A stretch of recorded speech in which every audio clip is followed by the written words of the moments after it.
This is Real World Product Management.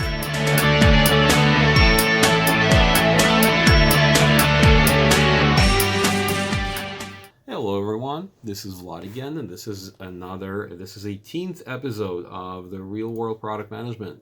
Pulling up my notes. Today we have two topics to discuss. One is enterprise product management, evolution versus revolution. What does that mean? That means I wanted to talk about, and we just had a discussion in last couple of weeks about what's the revolution, what's the evolution with some of my colleagues, the company I work for, and that was not product management discussion. It was a discussion between the product manager and other guys, the project managers, the delivery guys, and others, and it was very interesting. I learned a lot of new things, and I wanted to sort of discuss, share my thoughts, share what I've learned, and see if you guys agree or disagree, or maybe there's something else you want to tell me about this. Evolution versus revolution in enterprise product management, product governance. I'm sorry, I should have said that from the start. We're not going to talk about the actual product management. We're going to talk about specifically product governance. How do you set up product management processes in evolutionary style versus revolutionary style, and what works, what doesn't work? That's number one. Number two is prioritization. And again, part of it came from the discussions with colleagues. Part of it came from my personal realization that I keep reading about prioritization techniques. I keep reading about things that other folks are doing, but for whatever reason, I don't get to do a lot of those interesting things. I end up doing something else, and once I started looking at it, I realized why, and that's something else I wanted to share, and something else I wanted to discuss, and maybe hear your opinions. If you disagree with me, great, perfect. That's why we're all here, right? If you remember, or if you don't listen to a few of the first episodes of this podcast, the reason why I started the podcast is because I got fed up with discussions where everyone agrees with everyone, and I was like, that's bullshit. That never happens. And I decided to start inviting people who don't think like I do. Like, hey, I know you're disagreeing with me here, and here. Let's discuss it. Tell me why you're thinking how you're thinking, and it kind of became a thing. So, by all means, tell me how you feel about this. Tell me what you think, and let's move on. So, number one, enterprise product governance. Probably should stop calling this particular topic product management.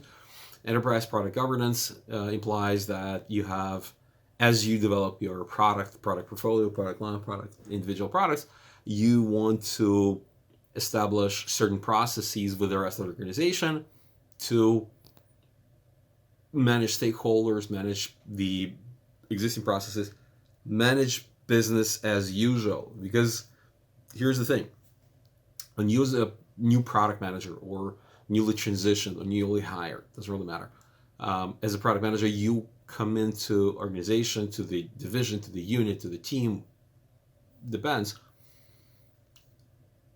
that unless it's a brand new team, brand new product, brand new everything, in which case there's no transition. You just start the discovery and you keep moving the way you're supposed to. But in terms of the transformation, it usually happens when you doing a digital transformation, doing the OCM, organization change management. You walk into the existing structure, you walk into the existing organization, and you try to persuade, you try to explain to people why it's important to do what you're saying. How are you going to do it? What is the new process? What is the new structure? How are you going to adapt? How are you going to move from the old ways to new ways of working? And you have to have people buy into it, because you're not walking into a brand new organization in this particular use case, right? You're walking into the existing organization. The existing organization, hopefully it's still generating revenue, still generating requests, is still generating some kind of work for the development team that you're going to be working with, or teams that you're going to be working with. So immediate question when you start saying let's break things and build something new, the immediate question that you're going to get is, hey, who's going to take care of the existing requests, right? There's a queue of existing requests. Probably some of them are in pending or in review or waiting for a budget or something, or in progress or in testing or pending, I don't know, security review, pending whatever, change management review, pending production deployment. You're going to have a pretty thick and busy pipeline.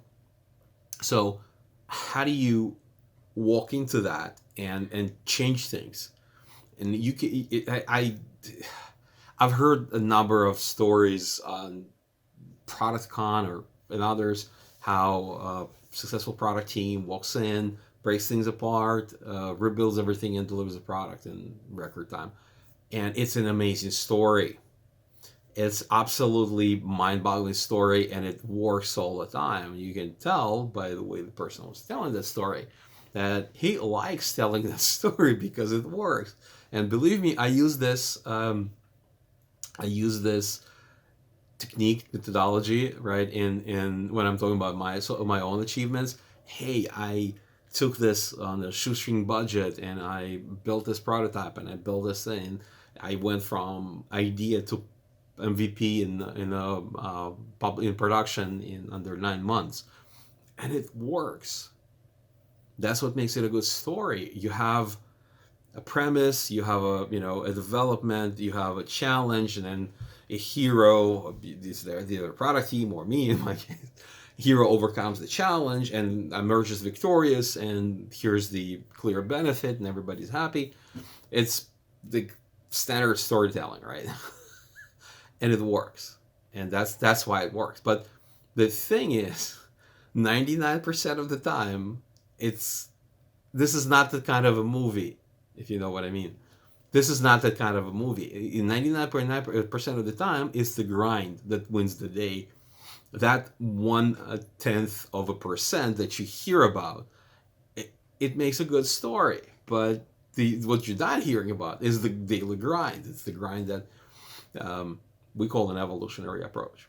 So, revolution in terms of product management and product governance, the revolution is when you are able to walk in, you have that mandate from upper management, or you are the inventor, CEO, whatever, and you have that ability, you have that power to come in, break things apart, tell everyone, okay, hold on, don't do anything. We're going to rebuild the process. We're going to do things, and you can move on.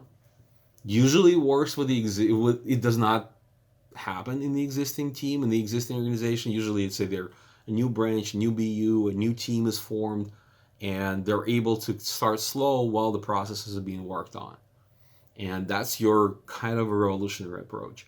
Again, I've heard stories about the revolutionary approach in the enterprise with the existing teams. I've heard them. They exist. It's just not what works every time, all the time. It's that 1/10 of a percent. On the other side of this is this type of a movie, right?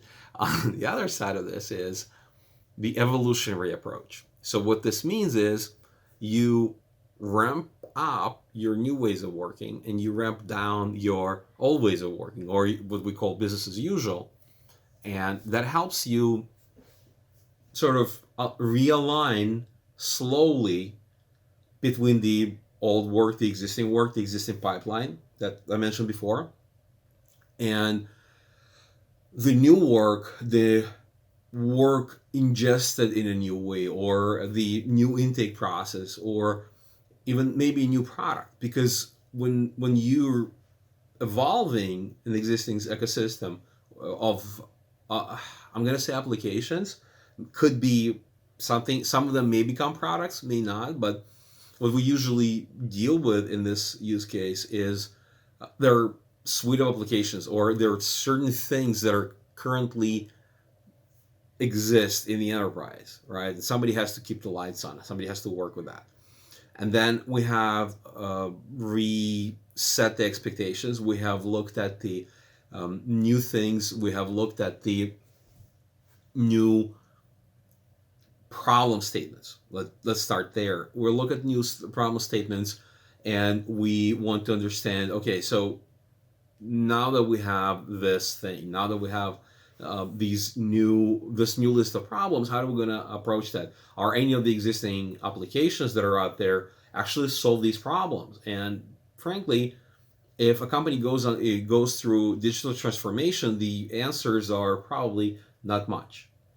You may end up having 5 different applications solving the same problem.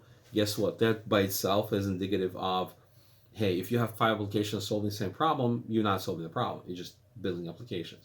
If then you have people, you have broken workflows where people use some additional tools or something like, for example, you have a CRM where you keep tabs on your clients, then you have something else where people end up using Excel, so they export their clients or their contacts from the CRM to Excel to do some work in Excel, and then they have to import that result of their work back into the CRM so they can continue tracking that thing that they were doing.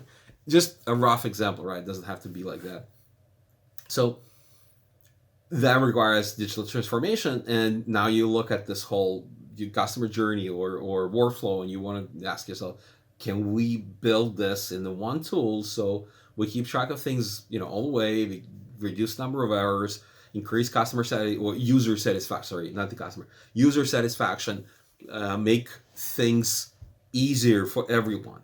The answer is obviously yes, and that's where you start, and that's how you end up with a brand new product portfolio, or product line, or product family, whichever it ends up being, that sort of overlaps with the existing landscape, existing applications, existing things.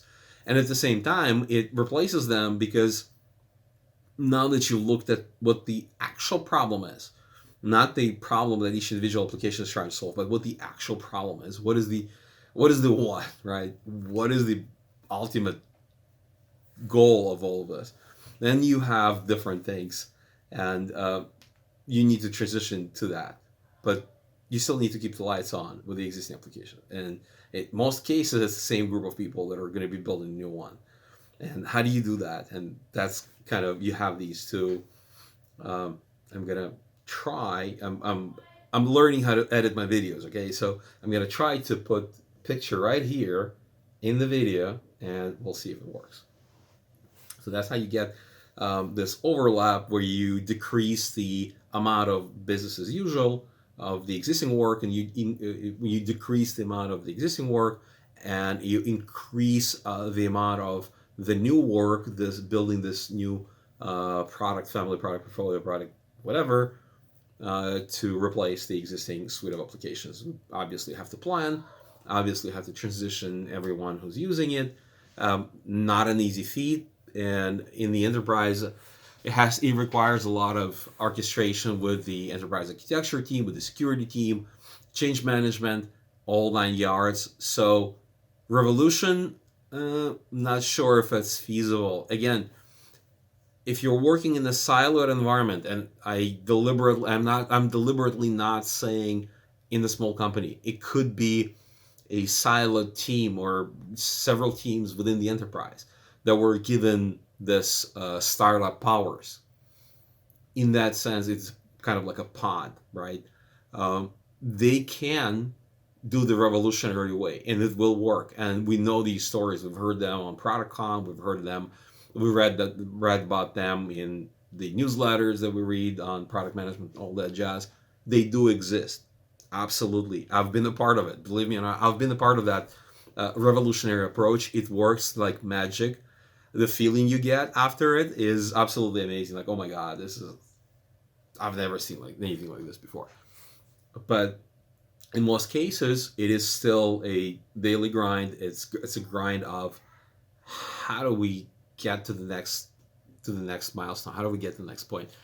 And it's not a revolution. Another interesting thing, and again, this is the part where we encroach on OCM, organization change management, is when you as a product manager, and I'm assuming my audience is not only product managers, but you guys are out there. Um, as a product manager, you are an agent of change. You came to change things, and you consistently change things. You consistently change your own artifacts. Hell, I was talking about why PRDs are bad, right? Because you consistently change things. You constantly update your roadmap. You change your structure. You change your prioritization every now and then. You are an agent of change. You are the change. You, uh, what's the right way of saying it? You are why things keep changing all the time, right? Project versus product. Once the project charter is done, once you have the budget, the timeline, the scope, this is it. Things are nailed down to the wall. And in the product development, it's not like that. That's not that kind of a movie. So you like change. You have to like change, right? If you're in the product management, if you don't, you probably should go do project management. Not everybody's like that. Delivery delivery management hates change because that means they need to juggle the scope and they need to juggle resources. They need to understand what is the new thing you're doing. How does that affect you or affect your own release plans or affect your whatever else delivery the organization is responsible for. They not really happy about it. PMO hates change because they have a project plan and now you're changing things and now they have to communicate it up and down the chain and change their project plan. And guess what? You're gonna change them again and they're gonna start hating you for that. It happens. I know people who are like that. It happens. But and they are project managers who love product, who love to work with product. They love these change things, the constant change of things, this kind of constant flow of change, building new things. Oh wait, we made a mistake. We didn't realize that this is not going to work like that, and we need to readjust. And there are people who don't. And in all of these established organizations, most of what I'm seeing personally is that people don't like change. They want to, they want you to come in, do your thing, but don't change anything, right? Don't break anything. And obviously, it doesn't work like that. So that's the challenge, really. That's the challenge. The challenge of building a product becomes the challenge of changing people and processes and transforming the organization. And what I found out about myself is I was not, when I walked into this situation the first time, I was not equipped with experience and knowledge of changing the people and changing the organization. I was fully prepared and had experience of building the product or changing the existing application suite, application landscape into the product portfolio. What I was not ready for was changing people's minds, winning people's hearts and minds in and transforming the organization. Even on that small level, at the Scrum level, the teams that are working on this portfolio, people were terrified. Oh my God, we're not going to do what we used to do. So are they firing us and hiring new people who know how to do this stuff? Are they going to teach us how to do this? And are there going to be exams? And if we don't pass the exam, they fire. So your whole job security, your world is coming apart. And you have to be very cautious around that, which is why I keep saying evolution works better. Revolution only works if it's a siloed environment. So you've all been gathered here today to experience this new revolutionary thing. You're all on board. You all have the experience. You have the knack to do these things, and we're gonna do this with you. And that settles you down. That keeps you calm about your job security. When you walk into the existing organization and you don't tell people that, or again, you may tell them that, hey, we're gonna experiment. We're gonna try this thing, and if things go well, then we're just gonna transform your roles and everything's gonna be peachy. And you don't tell them what's gonna happen if you fail, like what's gonna happen to their jobs. So that's a bit of a challenge, to put it mildly. Transforming people and transforming the organization, transforming the processes. The other part of it is the upper management, the executive team, however you want to name it, they're used to seeing reports and used to seeing data, used to seeing information about what's going on in their teams in a certain way. Product mindset and product governance changes that. And therein lies the problem, because executives, depending on how mature the product organization is within their realm of responsibilities, may not be ready for that change, and they were going to demand they're going to demand or ask for similar or same format, and you can't deliver it because your processes have changed. You're not going to have project plan anymore. You're not going to have your plan for the next 3 months anymore. You will have a roadmap that will be 3, 6, and 12 months. You will have your sprint plans. You may even have a PI plan, but it's not going to be a project. You won't be able to say, oh, we're going to have, down to a T for the next 3 to 6 months. It's all going to be very fluid. And once these big changes, like once you start experimentation, once you start A/B testing, once you start prototyping and changing things, and your test's gonna fail. Not the test. Your hypothesis is gonna fail. So you're trying. Let's say you're trying voice transcripting. It's something I just saw on Reddit that Adobe Premiere Pro now has a transcription service. So if you upload the video, it can generate closed captioning for it, which is pretty cool. But I'm using other service for that. So I ran them in parallel and just to compare. And it was really funny because they were all made mistakes. They made mistakes in the same places a lot of times, which tells me I need to speak better.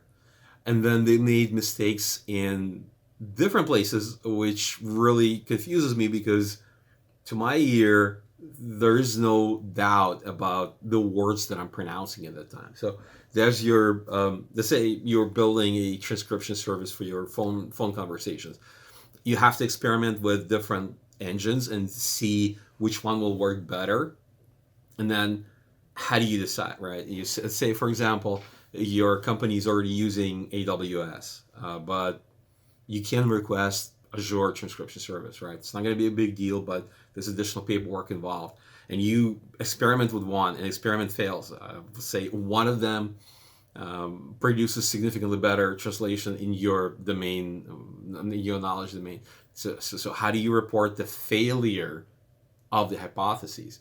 Nobody likes failures. I think I spoke about it in one of the previous episodes. Nobody likes failures. People are scared. People, we're not going to tell them we failed. Yes, you will. But it's the psychological or social thing where team doesn't really understand what the failure means at this point, or within the product mindset, the failure is not that you failed to deliver something. Failure just means that this is not the way to do things, but we have other ways to do things. And we're never promised to be right the first time, every time. That's why we're running hypotheses. That's why we're running experimentations and all that. But it only works if you're doing this evolutionary. If you're doing this revolutionary, if you're just hooray into the thing, it only works if you already know that the team is good. You know that you have strong leadership. You have good management that bought into this. They understand what you're doing. That's why it makes for such a good stories, because it's kind of like a hero saga, right? Not really. There's no fun in telling you about, like, hey, today we met with the PMO and they sort of kind of understand what we're trying to do, but they requested we produce at least examples of every single deliverable, every single document that we're going to prepare, and they will review it and tell us if they have enough to report to upper management.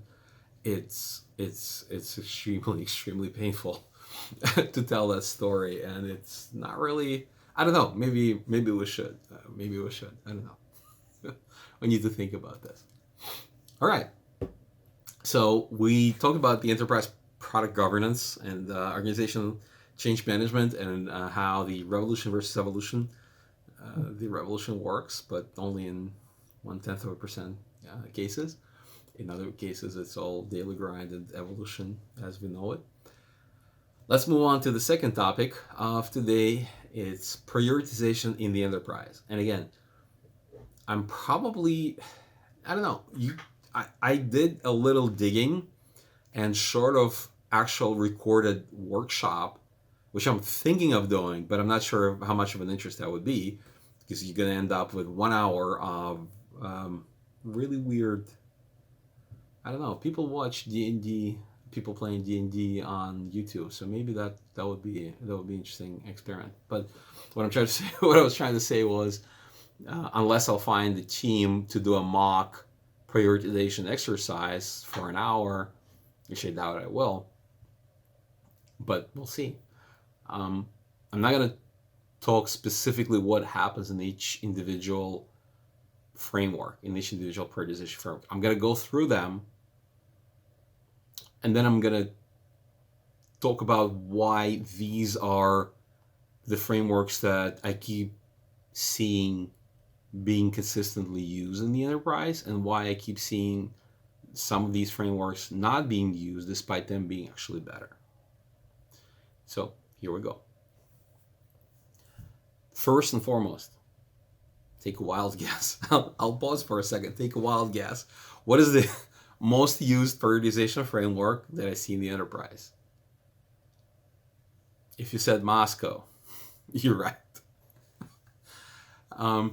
The reason why Moscow is the most used framework that I've seen so far, not saying everybody does that. I'm not saying I have any kind of statistical data or any big data, which actually reminds me, we should probably do this on Reddit.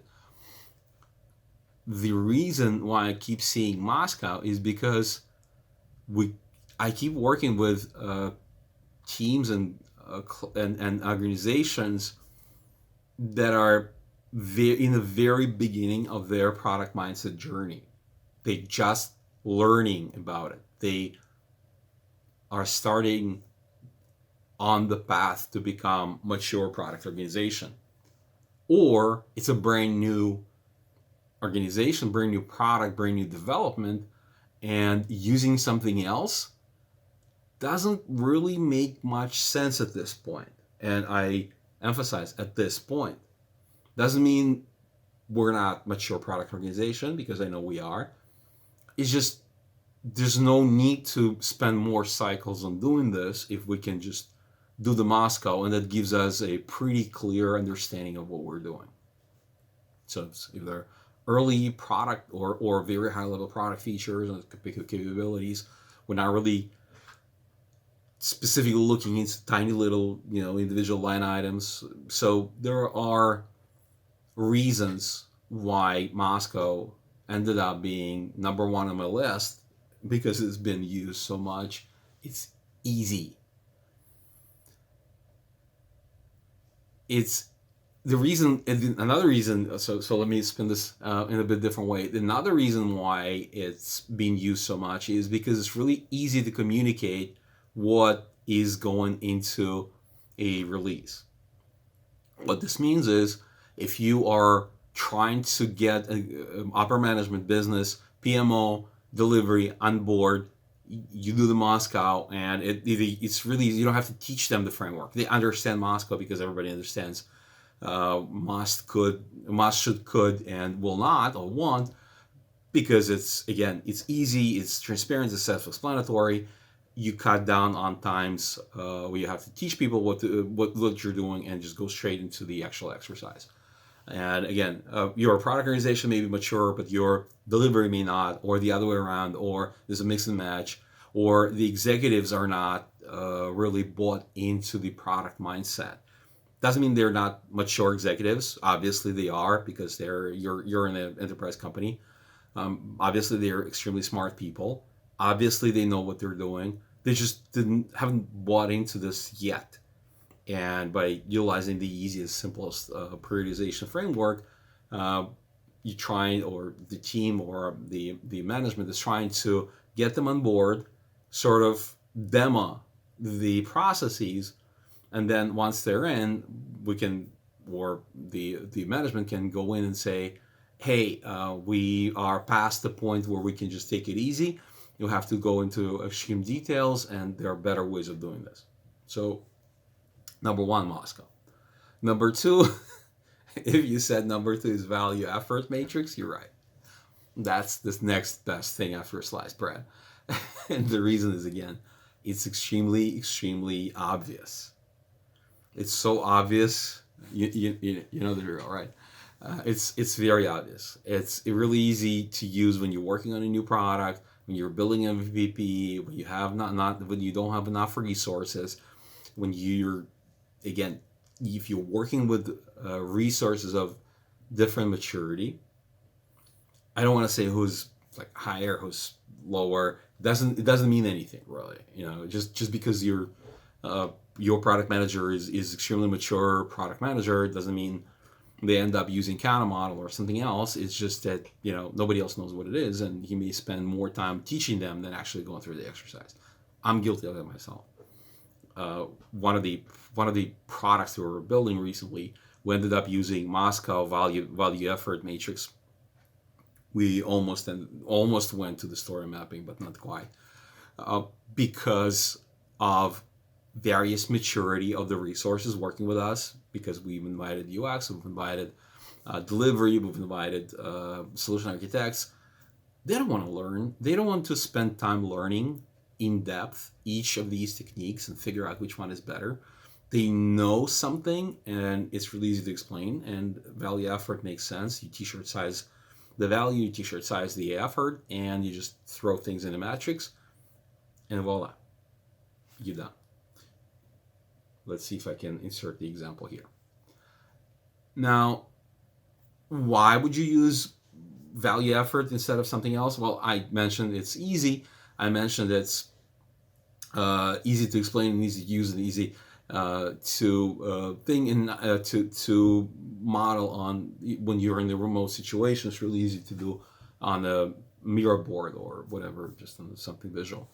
Another cool thing that it does is it allows you to really quickly identify quick wins and no-nos, or not gonna do it, right? high effort, low value things.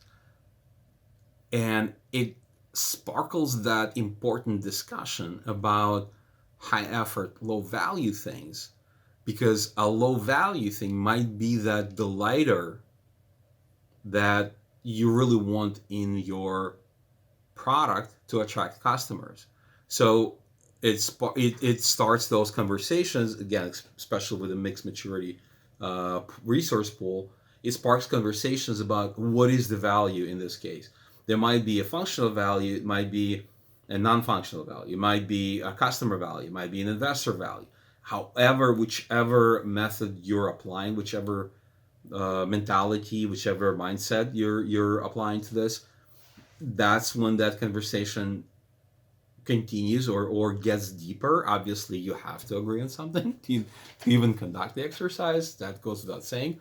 But if you found yourself putting a delighter into that quadrant, low value, high effort quadrant, and you realize, oh wait, this is a delighter, and you need to, it allows you to rethink your values. What is the value? How do you define the value? So it pushes you inadvertently or subconsciously, or however you want to say, it pushes you towards that maturity, pushes you towards those more complex frameworks where you realize that, hey, simple frameworks are good because they're simple, but they're not really painting the full picture. So you need to look into something more sophisticated. You need to look into something more interesting, more detailed, something that gives you as a product team more value in understanding what the real priorities are. That's why I love value effort matrix. Not because it gives me all the answers I want.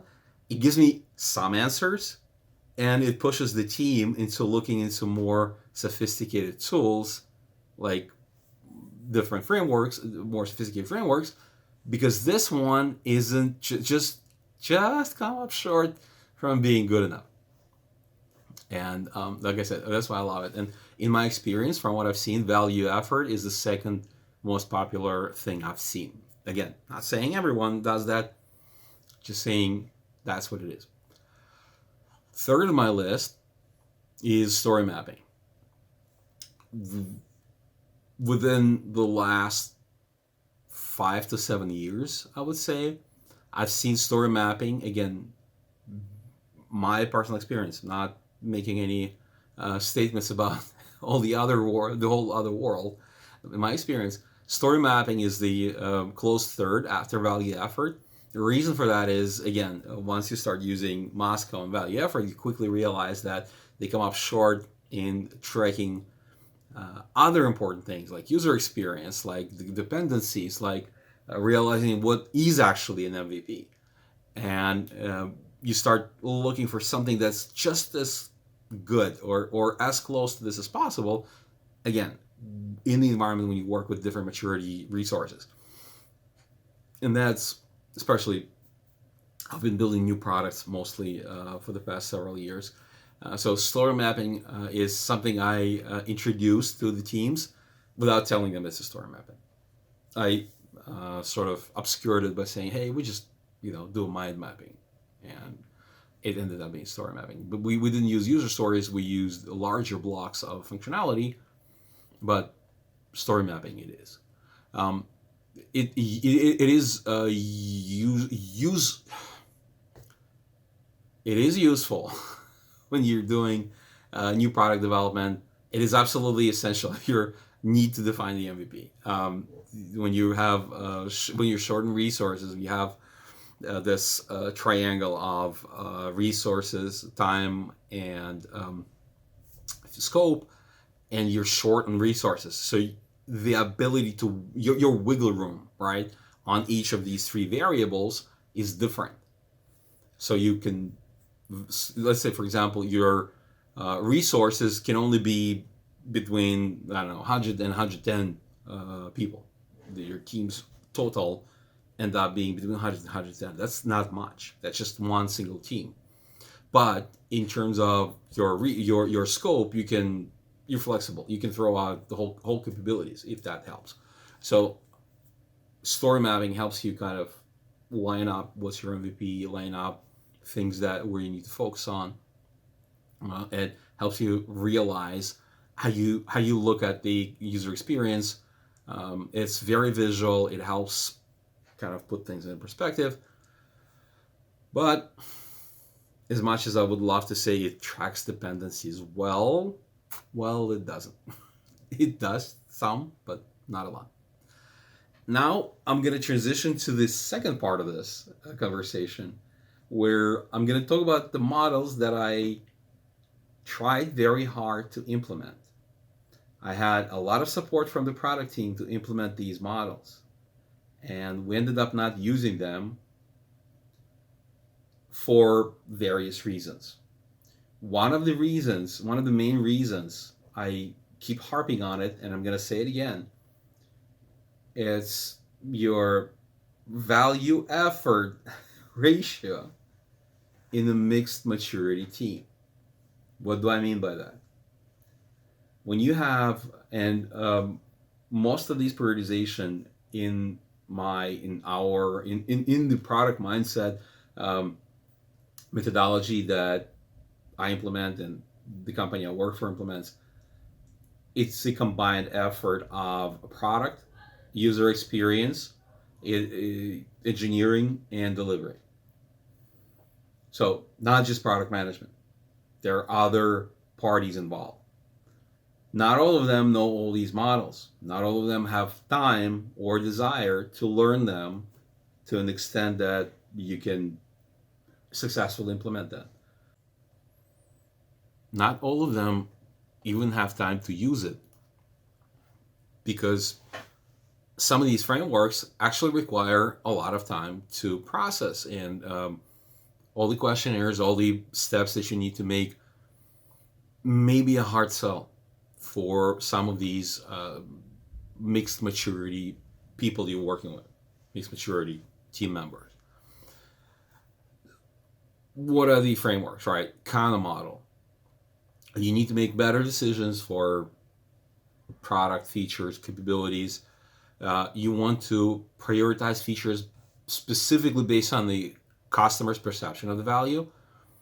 This is great when you're working with a customer facing product, not so much if your product are a bunch of APIs, or if it's an internal product, or if it's a product that doesn't have that strong of a customer base, and again, this is the enterprise, so most of these products are going to be internal.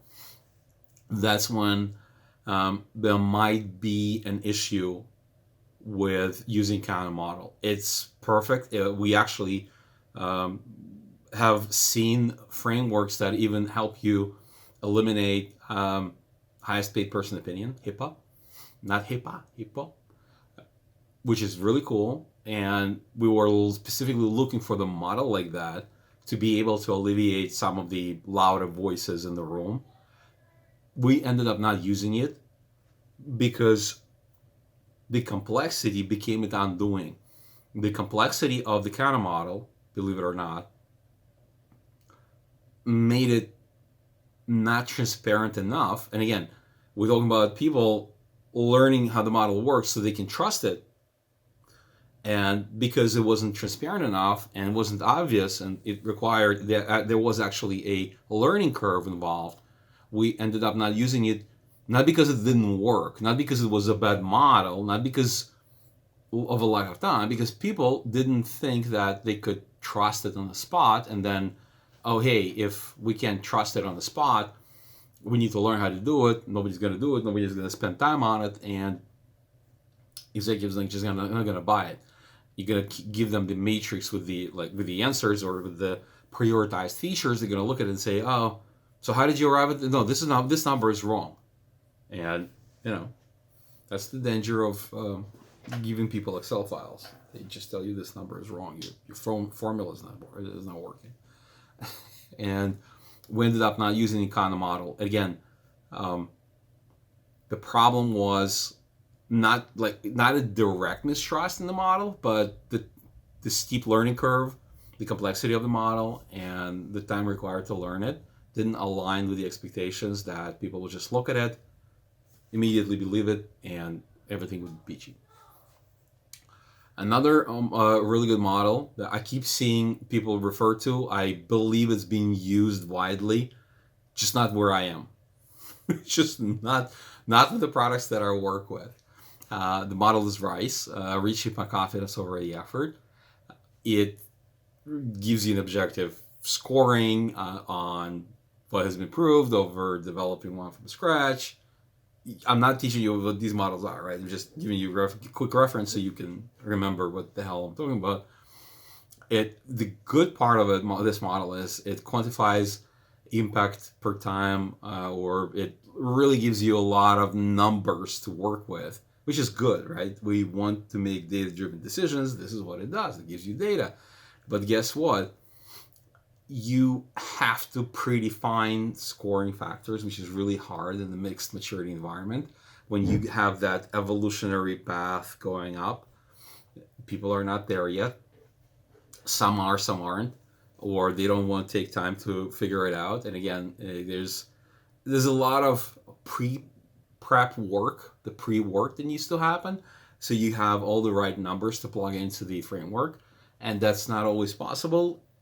Also, if you're working on a brand new product or a new development or a new team, you may not even have those numbers, or those numbers may not be true, and constantly adjusting them kind of messes things up a bit. And like I said, I know there's a lot of people out there who use RICE model. I just haven't happened to be one. I am not one of them for whatever reason. For the past several years, never had a chance.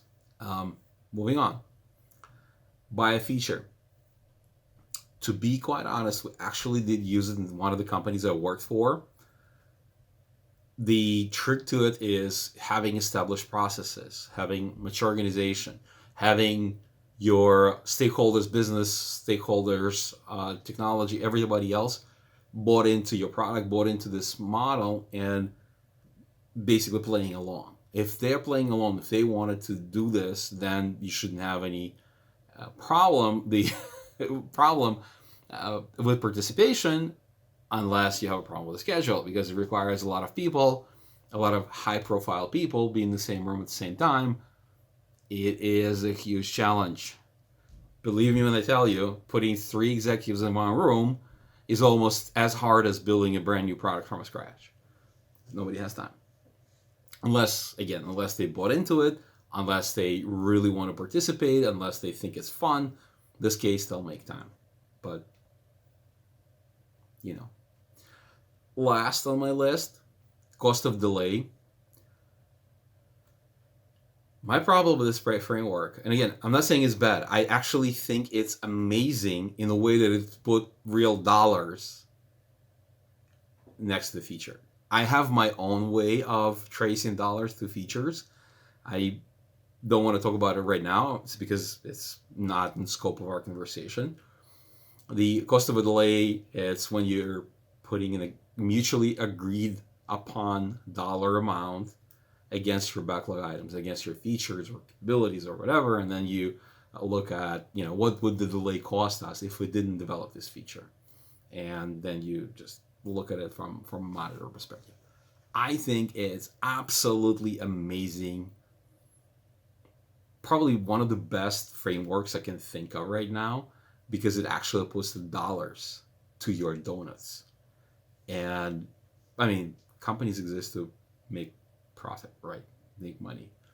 If you're actually capable of tracing the dollars to your backlog items, you have a pretty powerful tool to tell your executives why things need to happen.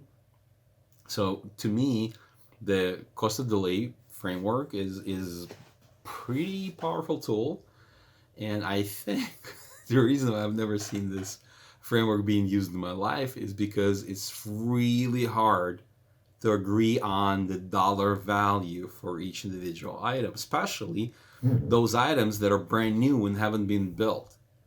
We tried using it at some point in one of my previous engagements.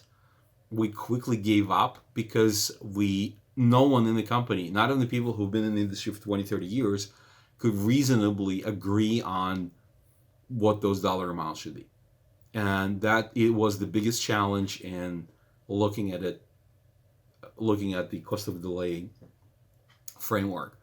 It's an amazing framework. I think it's really puts your backlog or your product into a proper perspective.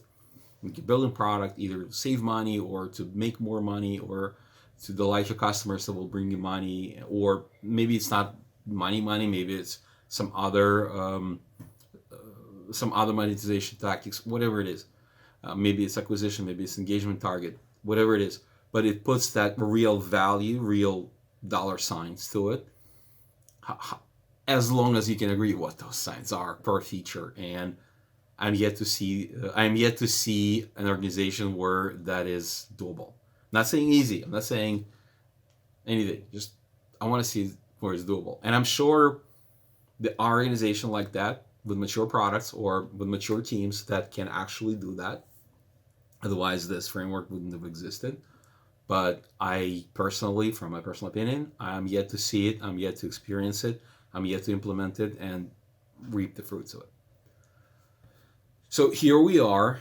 Seven frameworks that we've discussed. I shared why I see some of them being overused, even in places that it shouldn't, and why some of them are underused, even though they should be used more, like Kana or story mapping.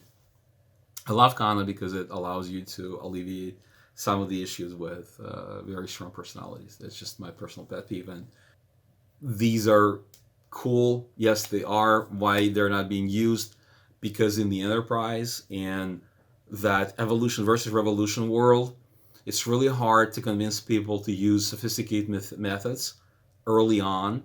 First, and when I'm saying early on, I mean 12 to 24 months after the beginning of transformation. This is not 2 weeks, 4 weeks, 2 months, 3 months. We're talking about 3 to 5 year journey of digital transformation.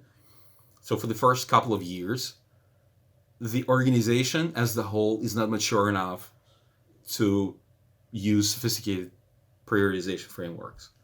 On the very rare occasions, and again, I've seen them, I've been a part of that, so I know they happen, but that's what makes them unique, is when you can do the revolution. But in most cases, You can't. In a lot of cases, you're gonna meet a very strong opposition from PMO, from upper management, from whomever you didn't look at the right way in the organization. They will not want to use it because they still have business as usual. They still have things to work on in the old ways. Somebody has to keep the lights on. Always remember that. That's why revolution is a cool story. It happens, but it's once in a lifetime opportunity. I'm glad I had it.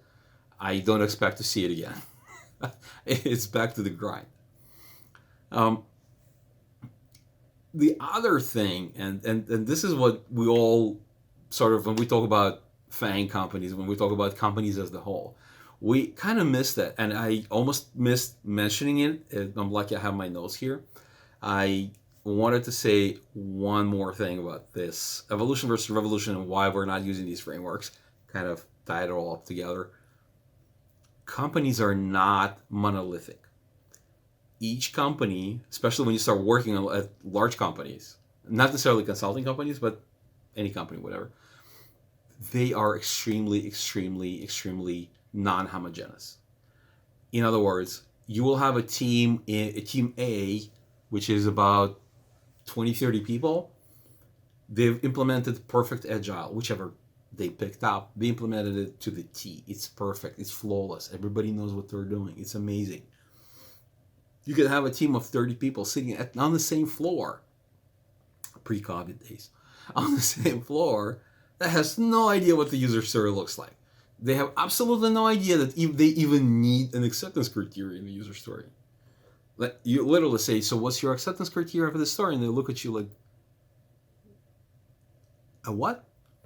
I lived through that, so I'm not imagining things. I've heard that. I'm pretty sure it was not a prank. So companies are very different inside. There are teams that are very mature. They are able to execute. They know what they're doing. There are teams that are so set in the old ways that it's really hard to move. You're going to see people joining your meetings when you're doing your educational runs or your presentation runs to sabotage, to jeopardize your conversation. They will start asking meaningless questions, trying to disrupt the conversation, move it to another direction to prevent you from succeeding in doing your job. Not because they don't like you, they don't care. They want to preserve the status quo. They want to preserve the ways of working they have today because they're convenient, they're comfortable, everybody knows what they're doing. If it works, don't fix it. Well,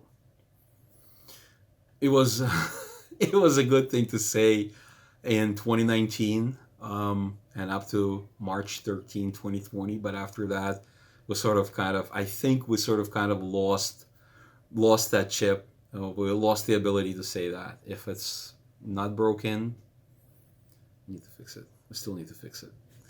So, to wrap things up, thank you so much for listening or watching the YouTube video. Like I said, I'm trying to learn how to do better editing, so it's not just my face, but also some other things on the screen.